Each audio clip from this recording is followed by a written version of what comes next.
Thank you, everybody, for joining us on a day which you may think is gray for LA, but this is a great solar-producing day like all here in Los Angeles. And we are celebrating not just another milestone in our fight against climate change, but also a step to build a more sustainable city, starting with buildings that the city owns, the city controls, and the city can lead by example in making sure that we have renewable energy. Everybody has heard it is code red. The United Nations, the science is clear. This is the make or break decade of our lives, where we will either make this a decade of action, the climate decade, or we will continue to suffer with the drought, the fire, the extreme weather, the flooding, the migration, the disruption that is a part of climate change that is human-made. And thanks to our partnership with an extraordinary city council and 2 city council members, and I want to thank Councilmember Mitch O'Farrell, our chair, in particular his leadership of a motion that both he and Councilmember Krekorian, who has been a green champion for decades. We are putting an unprecedented $30 million down on our renewable energy future. I'm so proud to share this news alongside leaders across our city. As I mentioned, we have a city committed to this. Tony Royster, our general manager of our General Services Department, in charge of all of our buildings. Gary Lee Moore, general manager of the Bureau of Engineering. Mike Scholl, who is the general manager of our Rec and Parks program and who I met at Green Meadows to look at DWP and our Rec and Parks working together to build a truly green park. And Cynthia McLean-Hill, our board president of the Los Angeles Department of Water and Power. And Lisa Hart from the Neighborhood Council Sustainability Alliance, as well as Mary Leslie, our longtime champion of solar power and president of the Los Angeles Business Council. When we launched LA's Green New Deal 2 years ago, we set the city on course to lead, not just for LA, but for the world. And we kicked off 2020, a decade of climate action, with Executive Directive 25, which placed city government at the forefront of this transformation. Simply put, we're not asking you to do anything that we're not doing first. In spite of a pandemic and a downturn, we have made incredible progress in this last 18 months. Most notably, thanks also to motions that were put forward by Councilmember Krekorian, City Council, on 100% renewable energy. We did the work. We did the study, and we showed that we can not only get to 100% renewable energy, we'll get 97% of the way there by the end of this decade, and all the way there by 2035, the first major city in America to do that. It will be cheaper, it'll be more reliable, and it will help save our planet. So who doesn't want to save money? Who doesn't want to save the planet? Who doesn't want to save lives? That's what today is all about. And today, with our buildings, we're announcing we'll be able to expand our energy storage so we can avoid disruptive blackouts. When we see temperatures rise and the stress that is on our lines, if any of them go down, having distributed power on our buildings means that Angelenos can get their power when they need it. They can go to cooling centers when they need to cool off so that we don't have seniors who lose their lives. So we're going to be adding to our more than 45 existing solar power facilities because it makes sense, and $30 million speaks for itself. Our department's energy bills will go down. That means more money for programs that you care about in your neighborhood, paving more streets, youth programs. And in turn, we will also create more jobs. So this is a win for our economy, a win for our ecology, a win for our health, and a win for our operations. So with that, let me turn it over to our next speaker, and I'll come back in Spanish for those of you who need it. Councilmember Mitch O'Farrell, and the chair of all the environmental work that we're doing. He represents the 13th district. As I've always said, I love all my districts equally, but I love that one just a little bit more, Mr. Krekorian, but the second is awesome too. And he chairs our Energy, Climate Change, Environmental Justice, and River Committee, and is a driving force behind this. Mitch O'Farrell. Thank you so much, Mr. Mayor. I have the great privilege of standing on the shoulders of environmental leaders such as Mayor Garcetti and my great friend and colleague, Paul Krekorian. And today isn't just about checking the box of Mr. Krekorian's LA 100 plan. It's putting skin in the game here in the city with all of the departments so that we can lead by example with real results right here in the city facilities, et cetera, on how to get to that LA 100 by 2035, which is essentially 13 years from now. And we know how quickly that time passes. I want to give a special thank you to you, Mr. Mayor, for your leadership, ensuring Los Angeles signs the C40 Renewable Energy Initiative as part of the C40 World Cities from every corner. working harder than ever to stop the oncoming climate crises that the planet is now dealing with. And with good reason. The facts are real, as you just heard. Human activity is unequivocally impacting the planet. The oceans, the atmosphere, land are all warming year after year. We just wrapped up the hottest summer in California history. And you can see the example of that by the fires. Just a few weeks ago, on September 1st, this council and mayor approved the LA 100 Strategic Long-Term Resource Plan process, ensuring that the Department of Water and Power immediately plans and implements a just transition into carbon-free Los Angeles. And I want to thank our commission president, Cynthia McLean-Hill, for really leaning in on defining what a just transition is, because we're all on board with that. And earlier this year, I introduced an initiative seeking to build the largest solar battery EV project on city land yet at the LA Zoo, set to generate at least 3 megawatts of solar voltaic energy and at least 1 megawatt of storage, including improved EV charging and access, all under a solar car canopy. And that's symbolic in a few ways. It's the LA Zoo program that saved the California condor. We went from 22 left in the world, on the planet, in the 80s and 90s. We now have over 500 because of the zoo program. And I think symbolically, the zoo is a wonderful place to start to bring us back from the brink of a climate catastrophe. As this story of conservation tells us, coordination and hard work are both important and matter greatly. The city of LA must take action and prepare as many facilities, buildings, literally everything under the sun as feasible to ensure that we have a clean energy, zero carbon future. We are leading the nation, and yes, this is hard stuff. Transforming the second largest city in the country will take resolve, coordination, prioritization, and monetization of our zero carbon 2035 or sooner commitment. It means intelligently planning and paying for improvements year after year with a relentless commitment in coordination with the Department of Water and Power. Each department mentioned and the few that are here will play a pivotal role in that coordinated, focused deployment. Like LA 100, it will be my goal to include this work together with my colleagues, an equitable and just hiring transition into green jobs that will be focused on uplifting Angelenos who have traditionally been neglected. Like with LA 100, we'll make sure that these jobs are offered to Angelenos from all over the city, but especially focused on our working class and communities of color. It will be my focus to ensure that our carbon-free policies focus on equitable hiring.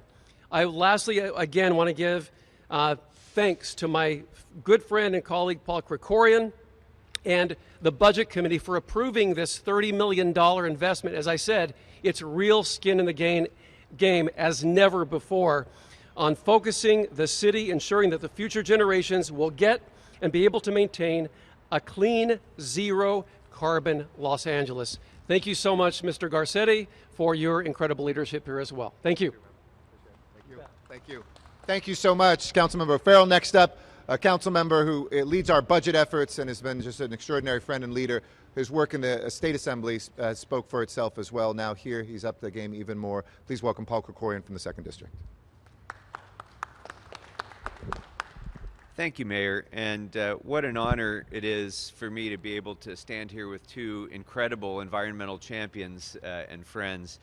Mayor Garcetti, who through his creation of the Los Angeles Sustainability Plan and really long before he was mayor, throughout his time in council as well, has really set the standard for environmental protection, bold visions in just about every area of sustainability where Los Angeles has led the rest of the country thanks to Mayor Garcetti's leadership.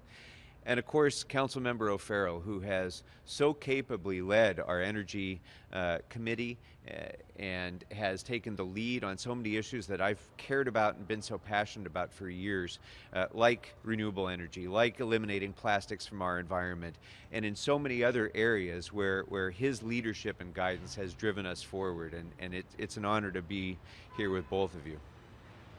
You know, when we talk about climate change, more often than not, there's this sort of sense that there's doom out ahead someplace. Years from now, something catastrophic is going to happen. And we set deadlines and we say, oh, in the next decade, this or that is going to happen. And folks, I want to emphasize the fact, Mayor Garcetti mentioned the recent UN Red Alert study. I want to emphasize the fact that we are experiencing the catastrophic impacts of climate change today as we're standing here. I serve on the board of Metrolink, our regional railway here, commuter railway. And today, Metrolink trains cannot pass from Los Angeles down to the San Diego area because there is a cliff that's in danger of falling down because rising sea levels are causing erosion of the sand, which is causing that cliff to threaten the safety of those rail lines. And you can look at, our electrical utility infrastructure throughout the state. You can look at the impacts of these catastrophic wildfires that we're having, partly because of that infrastructure, and then the impact that those fires have on that infrastructure. And you have to see from that we have a choice. We can invest right now in the infrastructure that it's going to take to keep people alive in the era of climate change, or we can invest right now in the kind of infrastructure that will prevent climate change from getting worse. Those are the choices before us. Sitting on our hands and not investing is not an option. And so globally, we have to accept that this is the mission ahead of us. But it's also not just a global issue. This is not just a situation where Los Angeles is doing its part as one city of many. And I know that Mayor Garcetti in his future endeavors as well will continue to push United States global leadership on climate change issues. But it's not just global. It's very much local as well. Because DWP, generating our electricity here, has a dramatic and profound impact on the health of people in Los Angeles, on the quality of life in neighborhoods in Los Angeles when we have in-basin fossil fuel electricity generation.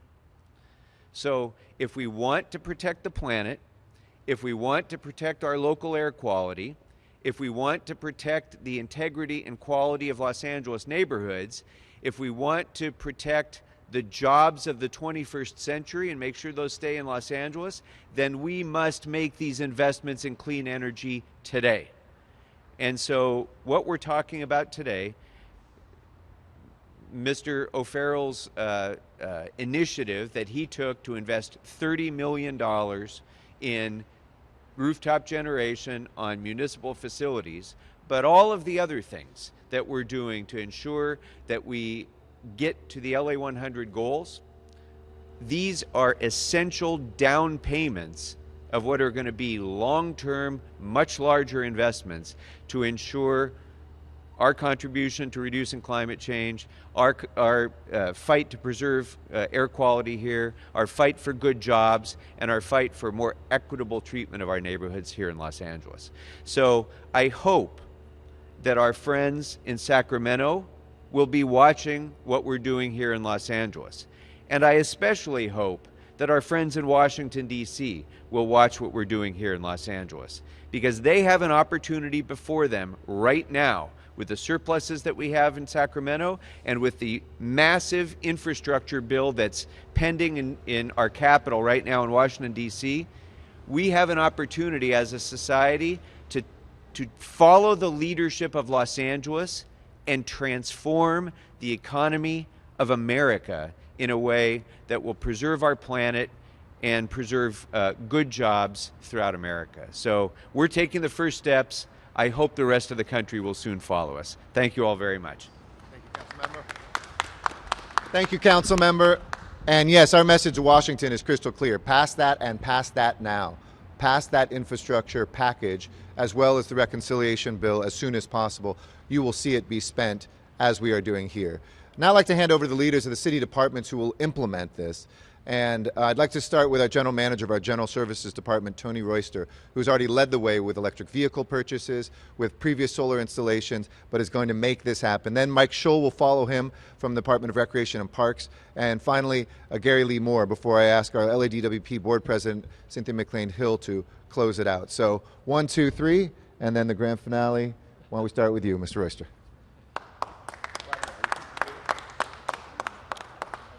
I would like to express my appreciation and gratitude to Mayor Garcetti and to the council, City Council, for their leadership and assistance with identifying critical resources to expand solar, power storage, and EV charging at city facilities. Our department maintains over 700 buildings where in the past 5 years we have saved 76 million kilowatts from various energy conservation projects. With this funding, Los Angeles can continue to lead by example and implement the next phase of clean projects to make our buildings more energy efficient. I look forward working with our partners present today to implement this vital component of the city's goals under the Green New Deal and LA 100 plan. Thanks for allowing GSD to be a part of this exciting program. Thank you.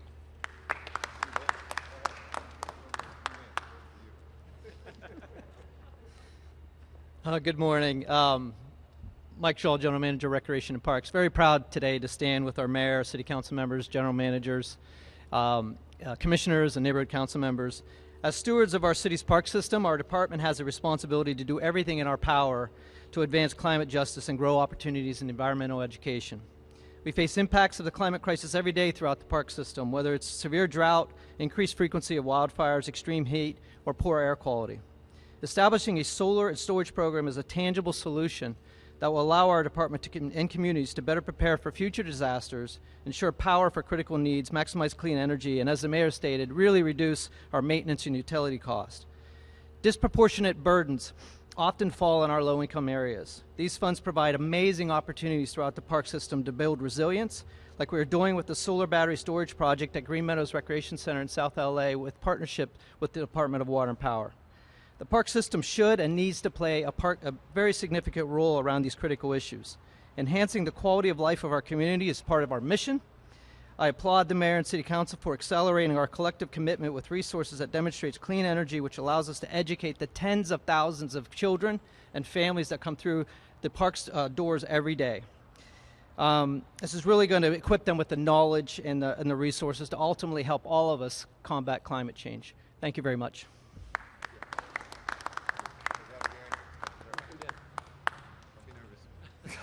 Good morning.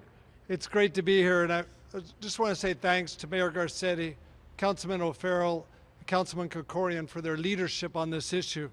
The Bureau of Engineering has been a consistent advocate of the green economy through our designs and technologies incorporated into our projects. To date, we've completed 62 projects that are LEED certified. That's 1.9 million square feet of buildings with a construction value of $1.2 billion. 5 of which are platinum facilities. But as you've heard the mayor and the council members say, we need to raise the bar, and we're doing that. We now have 5 projects pursuing net zero energy. And all of our new designs are all electric. And we're proud to partner with our fellow departments and working especially with Tony Royster and the Department of General Services on their electrical vehicle charging. We look forward to providing cutting-edge engineering and design expertise to realize the mayor and the council's goal of 100% carbon-free energy environment by 2035. Thank you so much.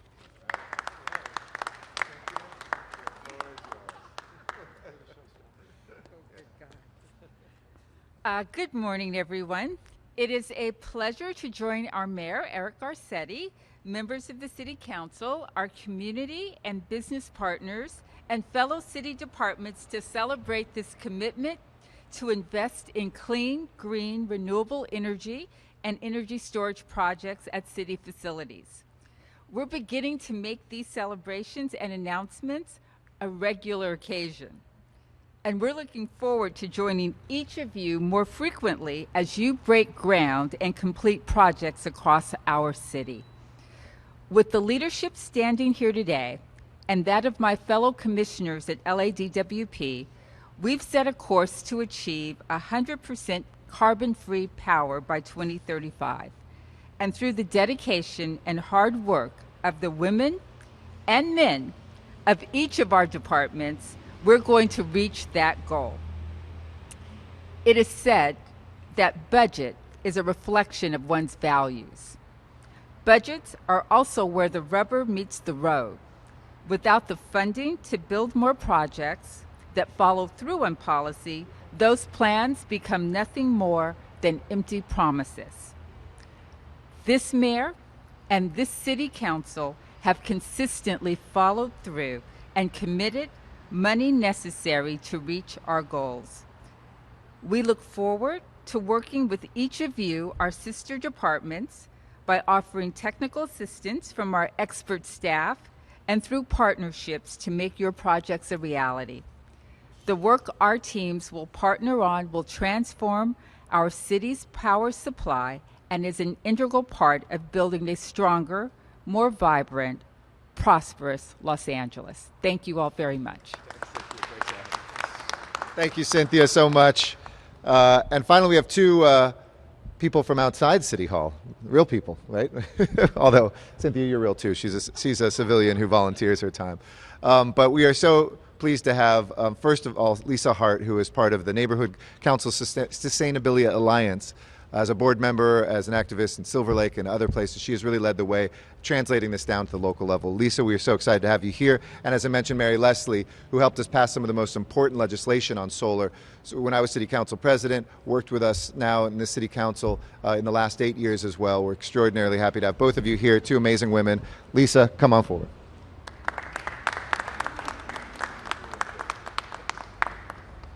Good morning. COVID has been a stark reminder of the importance of self-reliance and of the value of connecting with our neighbors. This applies to the climate crisis too, which is ramping up in case you hadn't noticed. We need to do more, and we need to do it more quickly to try to slow down and get ready for it. And I applaud Councilmembers O'Farrell and Krekorian for moving us toward more solar and more storage. Solar plus storage helps us do right by the environment and clean up our air while providing sources of power in our communities that can keep cooling centers running during the extreme heat that we know is coming. And on a related note, the Neighborhood Council Sustainability Alliance has been working on getting us to stop relying on greenhouse gases in our buildings and our homes. And I'm thrilled to hear that the City of LA has signed the C40 Renewable Energy Declaration, putting us on a path to clean cooking and heating. Thank you.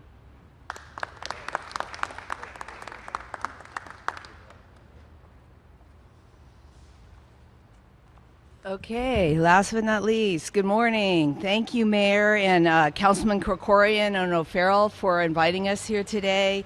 For more than a decade now, the Los Angeles Business Council has pushed to expand our local solar goals while promoting programs such as DWP's Solar Rooftop program that benefits not just our environment, but our economy and our health.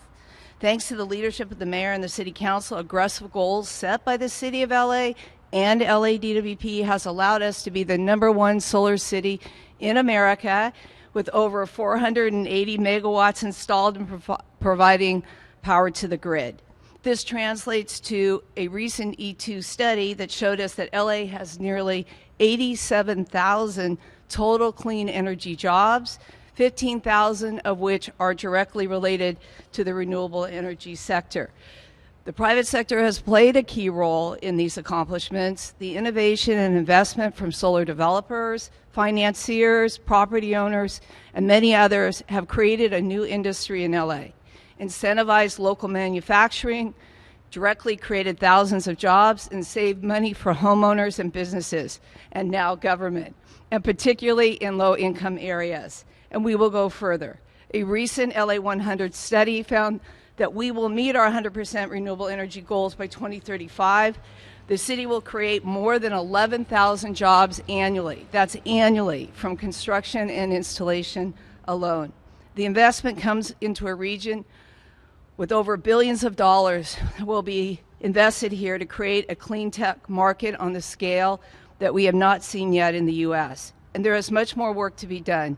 To meet our 2035 target, LA must increase solar rooftop adoption by a minimum of 3 gigawatts. That's why we are glad to see our city leaders step up and put $30 million in this budget for solar and storage on municipal facilities. The city is leading by example, and they are doing so collaboratively. This will be an effort that involves government, the private sector, and community organizations. At the end of this process, the city will prove that we have seen time and time again when increasing solar adoption, we will save money, we will reduce harmful greenhouse gas emissions, and we will create local jobs and investment. And with the addition of storage, we will be increasing our grid resiliency and reliability, which is critical, preparing LA for an increasingly erratic climate environment. The LABC and our members are excited to be partners in this process, and we look forward to providing the expertise and resources necessary to get it done. Thank you. Thank you, Mary Leslie. To a press that's been very patient, I'll also reward you with a little bit of very exciting news that in this next month and a half, we're going to see the largest commitment anywhere in the world by any levels of government made by cities. At the COP, which is the Conference of Parties in Glasgow, that's where Paris Accords were made. We'll be leading here from Los Angeles as many as 1,000 cities around the world, which comprise more than a quarter of the world's GDP, to make a new pledge towards the same sort of energy independence and renewability that we are doing here in Los Angeles. We think, though we remain optimistic, that national governments can come together and make a big pledge. Cities will lead the way in 2021. This will be the largest government pledge anywhere on the face of the earth this year, and one of the largest in human history, to be completely carbon-free by 2050 and to get halfway there by 2030 in these cities across every continent. We're already over 837 cities, and we think that we can hit as many as 1,000 just over a month from now when the world convenes in Glasgow. And finally, it was here at City Hall on Friday that we had, as part of the student strikes around the world, the largest gatherings of young people in the world since the pandemic began. They estimate over 1,400 locations around the world. Angelino youth were here till 2 a.m. calling on their leaders to take action. I think 3 days later ain't a bad response, and thank you, council members, to our business community, to our neighborhood council and neighborhood communities, as well as these great leaders that are behind us. So with that, anybody need Spanish? We good? Okay. If no Spanish, then be happy to answer any questions. Sure. Anybody got anything on this first? Go ahead, then. Yeah.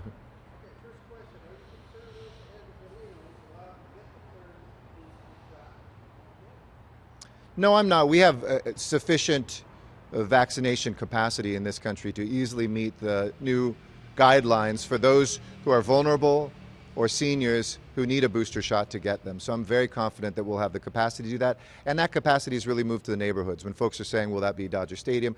We won't have those mass vac sites, because now you can go to your local pharmacy, you can go to your provider, you can go to your doctor. So we're very confident that we'll be able to meet that need.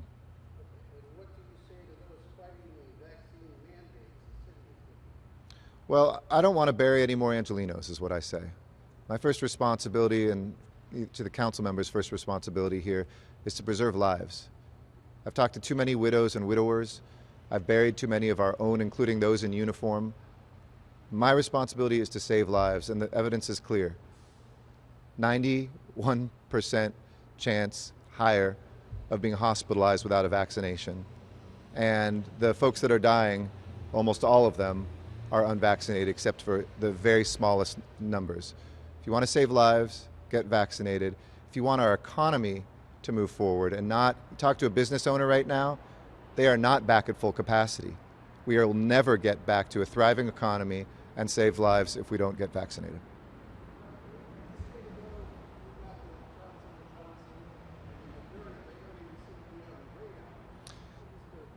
Well, I look forward to our medical community giving us evidence of whether you can mix and match. I think Johnson & Johnson just put out something that a second dose is effective and could be used, but we're waiting for FDA approval of that.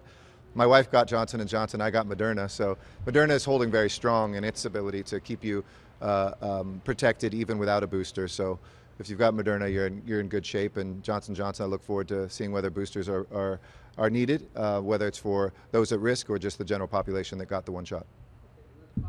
Yep. Yes. It's going to be a very exciting race, and I'm looking forward to following it as everybody else is too.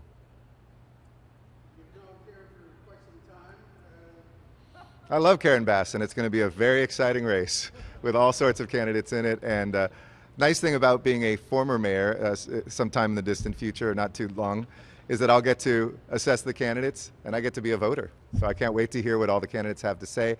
And I'm really excited we have candidates who can continue the momentum that you see reflected in a conference like this today. But the only campaign I care about right now today is solar winning the day. Thank you all so much. Appreciate it.